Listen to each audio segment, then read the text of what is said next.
बिस्मिल्लाहिर्रहमानिर्रहीम अस्सलाम वालेकुम। सुप्रीम कोर्ट से मैं हूं इब्रार अस्तूरी और इस वक्त सुप्रीम कोर्ट के 5 रुकनी आईनी बेंच के सामने इमरान खान और शेख रशीद के ओवरसीज पाकिस्तानी को वोट का हक देने से मुतल्लिक अहम केस की समाअत हुई है। दिलचस्प समाअत थी आज, खासतौर पर इमरान खान के वकील उजैर भंडारी ने और जो आरिफ चौधरी हैं दरख्वास्त गुजार के वकील, उनकी जानिब से आज कमरे अदालत में तेल का खेज दलाइल दिए गए हैं। आज तकरार भी हुई है जस्टिस जमाल मंदोखेल और आरिफ चौधरी के दरमियान, और आरिफ चौधरी ने आईटी के जो इलेक्शन कमीशन के एक्सपर्ट हैं उनको जो है वो डांटा भी दौरान समाअत। इसके साथ साथ उजैर भंडारी ने आज नए इंकशाफात कर दिए। उन्होंने कहा कि जो ओवरसीज का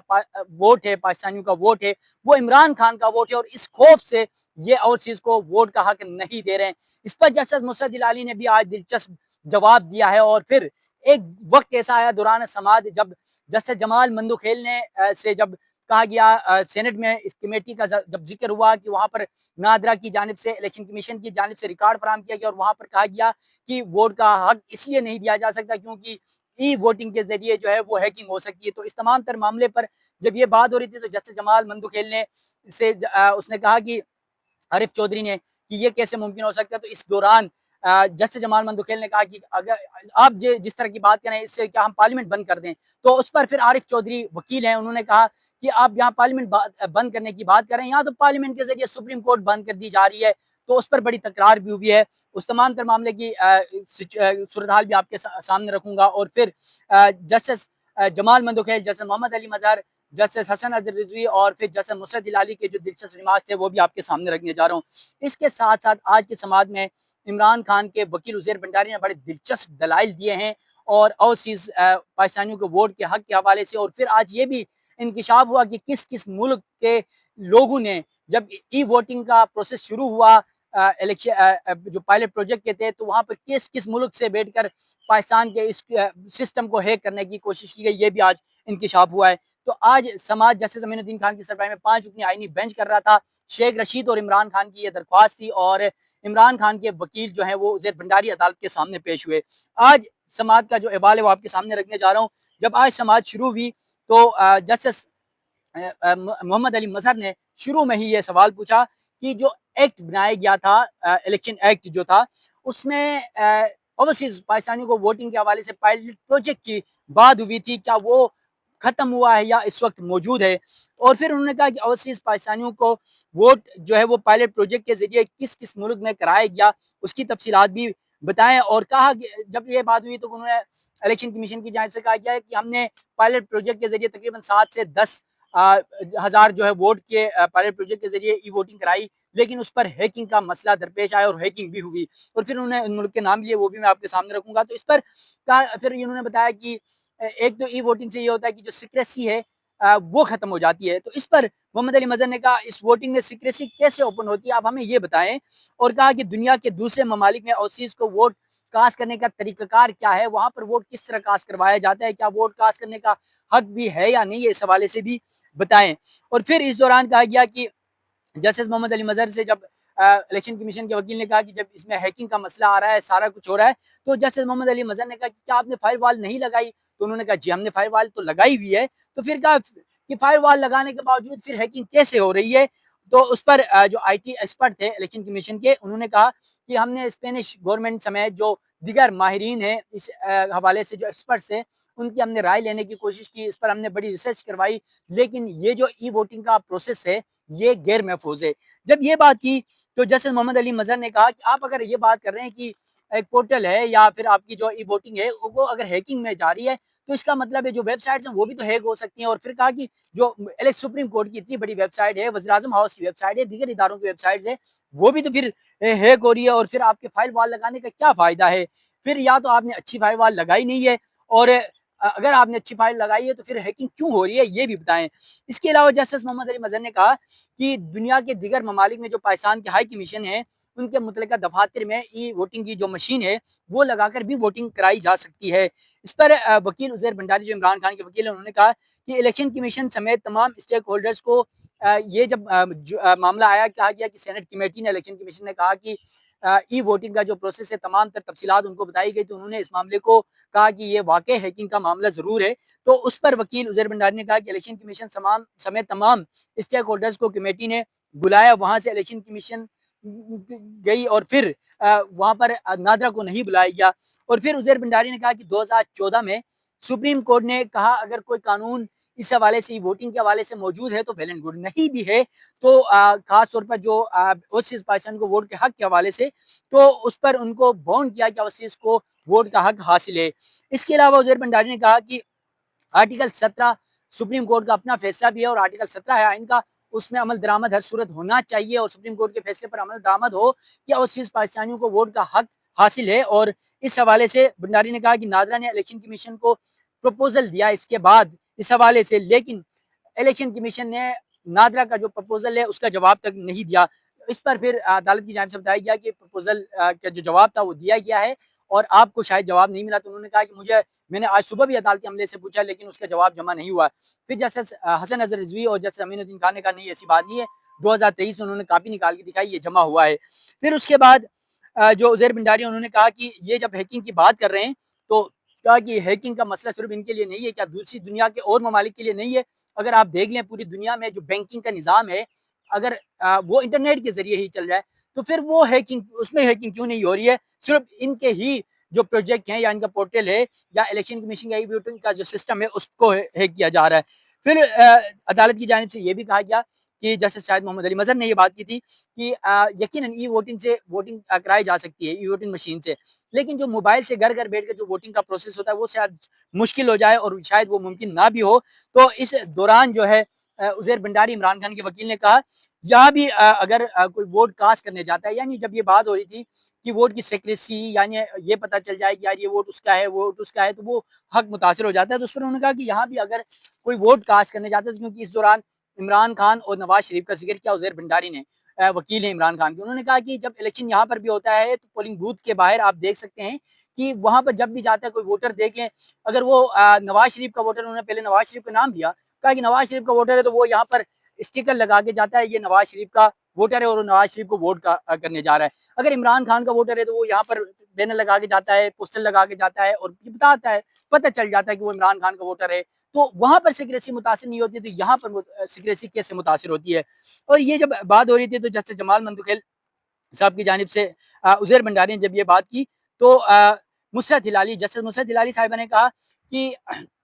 वोटिंग किसी और की बात नहीं हो रही, यहाँ पर किसी और का वोट भी डाल सकते हैं। तो इस मामले पर जैसे मुसरत हिलाली ने कहा कि किसी और का वोट डालना पाकिस्तान में तो मुमकिन है, दुनिया के दूसरे ममालिक में मुमकिन नहीं है। ये जस्टिस मुसरत हिलाली के आज के दिलचस्प ये रिमार्क से, यानी ये अगर इस बात का आप थोड़ा सा जायजा लें तो यकीनन जो फॉर्म 45 और 47 की एक कहानी चलती है वो यकीनन बहुत सारी चीज़ों पे जजेस को इस बात को एग्री करते नजर आते हैं। फिर उसके बाद जस्टिस मोहम्मद अली मजहर ने कहा कि बैरून मुल्क में ओवरसीज के वोटिंग के लिए क्या तरीक़ाकार मौजूद है, वहाँ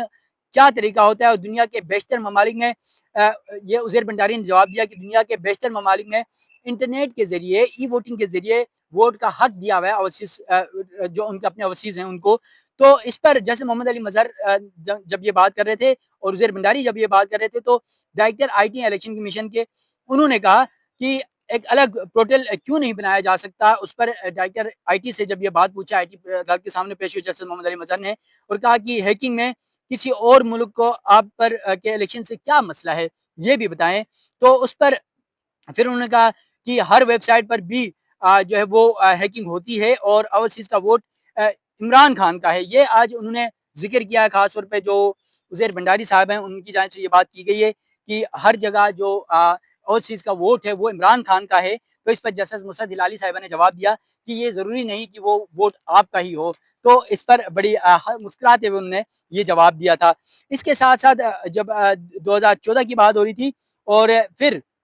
कहा कि अच्छी फायरवॉल लगाई है, ये तमाम तरह मामला जिक्र हुआ और सेनेट कमेटी का जब जिक्र हुआ कि सेनेट कमेटी ने कभी नादरा को नहीं बुलाया या बुलाया या नहीं बुलाया, जैसे मुझसे दिलारी साहिबा ने पूछा तो वकील उजैर भंडारी ने कहा कि सुप्रीम कोर्ट के फैसले में कहा गया कि आर्टिकल 17 के तहत वोट का हक ओवरसीज को हासिल है। इस दौरान जैसे जमाल मंदुकिया ने कहा कि हमारे पास रिपोर्ट्स जमा करने का कहा, फायदा आप पार्लियामेंट जाएं, हमारे पास यहाँ रिपोर्ट्स क्या जमा करवा रहे हैं, पार्लियामेंट जाएं और वहां पर कमेटी, पार्लिमानी कमेटी है, सेनेट कमेटी है, वहां पर जाके ये तमाम रिपोर्ट्स पेश करें। तो इस पर जैसे मुसरत हिलाली ने कहा ये तो सिर्फ जो है रिपोर्टिंग चल रही है, इधर उधर से रिपोर्टें इधर जा रही हैं उधर जा रही हैं और बस ये एक सिलसिला जारी है। इस दौरान जस्टिस जमाल मंदुखेल ने कहा की रिपोर्ट्स कमेटी में जाकर पेश करें, नादरा और इलेक्शन कमीशन ये सारी, और वहाँ पर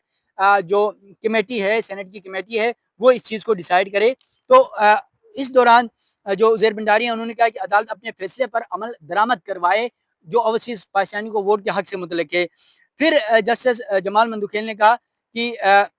आरिफ चौधरी ने जब ये बात की कि वहाँ पर हम क्यों जाएँ, क्योंकि अदालती फैसला मौजूद है, आप अपने फैसले पर अमल दरामद कराएँ। तो इस पर जब आरिफ चौधरी ने ये बात की, तो जस्टिस जमाल मंदुखेल ने कहा कि आप हमें इतनी पावर दे रहे हैं, आपकी बड़ी मेहरबानी है, फिर हम पार्लियामेंट को क्या बंद कर दें? इस पर वकील आरिफ चौधरी ने भी बड़े दिलचस्प जवाब दिया। उन्होंने कहा कि आप यहाँ पर पार्लियामेंट बंद करने की बात कर रहे हैं। पार्लियामेंट के ज़रिए तो सुप्रीम कोर्ट को बंद की जा रही है। उस पर जो है जस्टिस जमाल मंदुखेल जो है वो थोड़ा-सा खामोश हो गए, और फिर वकील आरिफ चौधरी ने कहा कि जो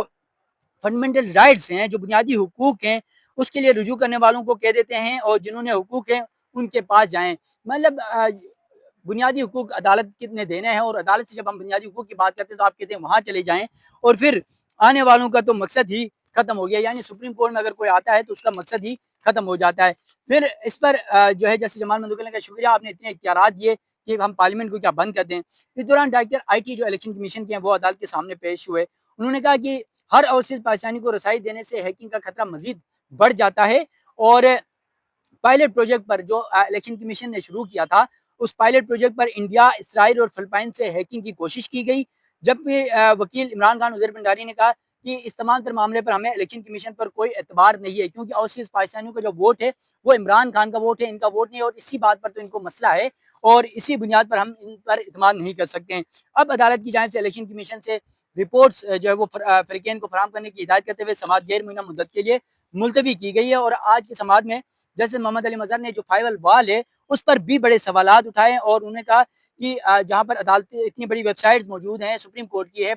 वज़ीर-ए-आज़म हाउस की, दीगर इदारों की वेबसाइट्स हैं, वहाँ पर फाइव वाल आपने अगर लगाई है, तो फिर फाइव वाल के बाद हैकिंग कैसे होती है? आपने कहीं अच्छी फाइव वाल लगाई नहीं होगी, या फिर अगर लगाई है तो फिर ये हैकिंग क्यों हो रही है? ये सवाल भी उठाया। और फिर जस्टिस मोहम्मद अली मज़हर ने कहा कि हाई कमीशन के मुतल्लिका मालिक के जो हाई कमीशन ऑफिसेज़ हैं, वहाँ पर ई वोटिंग की जो मशीन है, वो लगाकर वोटिंग का हक दे सकते हैं, वोटिंग कराई जा सकती है। तो इस दौरान वकील ने कहा कि इलेक्शन कमीशन तमाम स्टेक होल्डर्स को कमेटी में बुलाया गया, लेकिन वहाँ पर नादरा को नहीं बुलाया गया। नादरा का जो जवाब है, वो बड़ा ऑथेंटिक और बड़ा अहम तस्वुर हो सकता था। तो इस तमाम तर मामले में ओवरसीज़ पाकिस्तानियों को वोट के हक देने से मतलब इस अहम केस की समाअत आज जारी थी। यकीनन इमरान खान ने, आपको याद हो, तो इस तमाम तर मामले के ऊपर उन्होंने ओवरसीज़ को वोट का हक दिया था, और बाद में जब पीडीएम की हुकूमत आई, तो उन्होंने तरमीम करके उस वोट को के हक को ख़त्म किया, और फिर वोट के हक में सबसे बड़ा मसला यही आ रहा है कि वोटिंग का तरीक़ाकार क्या होगा? ई वोटिंग का, अगर ई वोटिंग का जो पायलट प्रोजेक्ट था, वो अदालत को बताया गया कि 7 से 10,000 लोगों में पायलट प्रोजेक्ट पर काम किया गया, लेकिन उस पर हैकिंग हुई, और वो प्रोजेक्ट कामयाब नहीं हो सका, और दुनिया के एक्सपर्ट से राय ली, और उस पर तजुर्बात किए गए, लेकिन वो कामयाब नहीं हुआ, और वो गैर महफूज तस्वुर किया गया। तो जैसे मोहम्मद अली मज़हर ने बड़े सवालात उठाए, खास तौर पे फायरवॉल के ऊपर, उसके अलावा बैंकिंग के ऊपर जो निज़ाम चलता है, फिर उसके बाद जो दीगर वेबसाइट्स हैं, चाहे वो सुप्रीम कोर्ट की हो, वज़ीर-ए-आज़म हाउस की हो, दीगर इदारों की वेबसाइट्स हो, उस पर भी तो इंटरनेट हमले हो सकते हैं हैकिंग के, और फिर आपका जो बैंकिंग निज़ाम है, आप पूरा इंटरनेट के ऊपर है, उस पर भी तो सारी चीज़ें हो सकती हैं। आज ये चीज़ें अदालत के सामने आई हैं। यकीनन ये बड़ा इंतहाई अहम मामला है, और पाकिस्तान तहरीक-ए-इंसाफ खास तौर पे इमरान खान और शेख रशीद इस मामले के ऊपर पहले दिन से ही जोर लगा रहे हैं, और अब देखना ये है कि आईनी बेंच क्या करता है इस मामले के ऊपर। लेकिन आज की समाअत के बाद तो कुछ ऐसा ही लग रहा है, जिस तरह जस्टिस जमाल मंदुखेल साहब ने बात की कि पार्लियामान जाएँ, पार्लियामेंट से कराएँ, तो इसका मतलब है कि सुप्रीम कोर्ट का 5 रुकनी आईनी बेंच कुछ नहीं कर रहा है, बल्कि वो ये कहेंगे कि आप जाएँ पार्लियामेंट में, पार्लियामेंट आपको कानून साज़ी करके बता देगी कि ओवरसीज़ पाकिस्तानियों को वोट का हक मिलेगा या नहीं मिलेगा, और अगर मिलेगा भी तो उसका फिर प्रोसेस क्या होगा? क्या ई वोटिंग होगी, या फिर जो ओवरसीज़ दुनिया के दूसरे ममालिक में पाकिस्तान के हाई कमीशन से वहाँ पर ई वोटिंग मशीन लगी, लेकिन यहाँ पर ई वोटिंग मशीन पे भी आज जैसे मुर्शद इलाली ने सवाल उठाया था कि ई वोटिंग मशीन कोई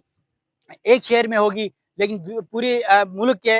लोग वहाँ जाके कैसे वोट कास्ट कर सकते हैं, ये भी बड़ा अहम सवाल है। तो ये तमाम तर मामला आज हुआ है, और समाअत गैर मुय्यना मुद्दत के लिए मुलतवी की गई है। इलेक्शन कमीशन की जो रिपोर्ट है, वो तमाम दरख्वास्त गुजारों के फ़रीक़ैन को देने की हिदायत की गई है अदालत की जानिब से। अब देखना ये है कि गैर मुय्यना मुद्दत तक ये समाअत मुलतवी हुई है, और अब जब अगली समाअत होती है, तो इस मामले पर क्या होता है। यकीनन आज उज़ैर भंडारी और आरिफ चौधरी ने बड़े दिलचस्प दलाइल दिए हैं, और यकीनन अगर अदालत आज मुनासिब ये समझेगी, तो मुस्तकबिल में ओवरसीज़ पाकिस्तानियों को वोट का हक हासिल हो सकता है। लेकिन अदालत का जिस तरह के का एक तासुर दिया जाता है आईनी बेंच के हवाले से, उस तरह का मामला हुआ और उन्होंने मामला पार्लियामेंट को भिजवा दिया, तो फिर कहानी कुछ और हो सकती है। सुप्रीम कोर्ट से मजीद जो भी डेवलपमेंट्स होगी उस हवाले से भी आप नाज़रीन को आगाह करूँगा। मुझे दीजिएगा इजाज़त। अल्लाह हाफिज़।